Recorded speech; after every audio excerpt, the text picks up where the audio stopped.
India news हट, भारत की खबरें सच्चाई के साथ। इलाहाबाद हाईकोर्ट में कल श्री कृष्ण जन्मभूमि तथा शाही ईदगाह मामले की सुनवाई हुई। भगवान श्री कृष्ण की 13 एकड़ मूल जन्मभूमि प्राचीन गर्भगृह, श्री कृष्ण कूप तथा मंदिर संरचना से संबंधित सिविल वाद पर सुनवाई। मामले की सुनवाई न्यायमूर्ति अवनीश सक्सेना की कोर्ट में हुई। कुल 18 याचिकाओं की सुनवाई एक साथ हुई।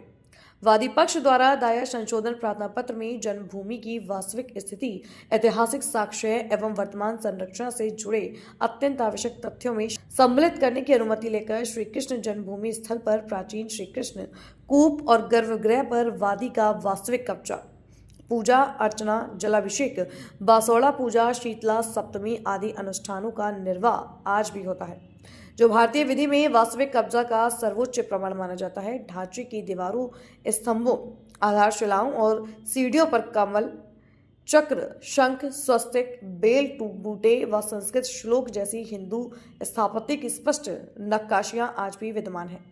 का संशोधन प्रार्थना पत्र कोर्ट में। सर, आज श्री कृष्ण जन्मभूमि मामले की सुनवाई थी। आप लोगों ने प्रेयर में क्या दाखिल किया और कोर्ट ने क्या? आज कोर्ट में स्वामी जी ने अपनी ओर से कई लोगों को पार्टी बनाने के लिए और कई लोगों को गवाह बनाने के लिए कोर्ट से निवेदन किया, जिस संबंध में 30 तारीख लगी है, जिसमें स्वामी जगतगुरु रामभद्राचार्य के परम शिष्य रामचंद्र जी को वादी बनाने के लिए इन्होंने अपील की और माननीय धीरेन्द्र शास्त्री जी को गवाह के रूप में पेश करने के लिए अपना पक्ष रखा, जिस संबंध में 30 तारीख लगी है और फिर आगे का निर्णय कोर्ट करेगी। प्रेयर में कुछ और मांगे की गई है कि वहां पे जन्मस्थली पे कुछ साक्ष्य? ये तो रेगुलर शुरू से ही चल रहा है कि वहाँ जो वो उन्होंने मौके पे जो मस्जिद का रूप की बात करते हैं, ईदगाह की, तो वो स्वरूप पूरा मंदिर का है, तो इसलिए इस पे चर्चा पहले दिन से ही चल रही है।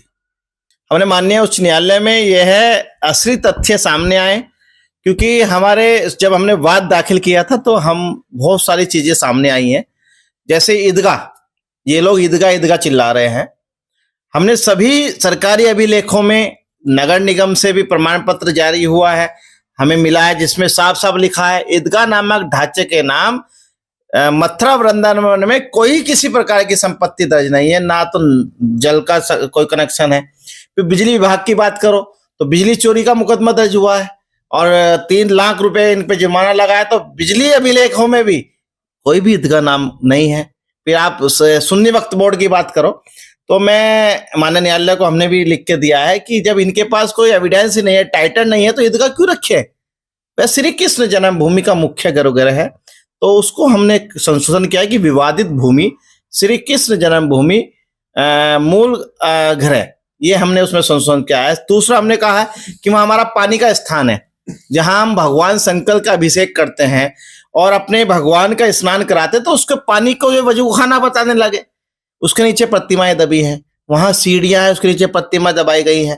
भगवान श्री कृष्ण का कूप है, जिसमें बसोड़ा पूजा होती है और माता और बहना स्थानीय द्वारा पूजा होती है।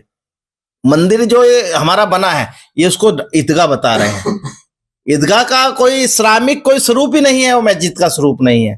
तो वहां सभी पत्थरों पर ओम नमो भगवते वासुदेवाय लिखा है, शंख गद सब हमारा कमर सब बने हुए हैं, तो हम कैसे ईदगाह मान ले? तो हमने माननीय न्यायालय से ही प्रार्थना पत्र दाखिल किया है।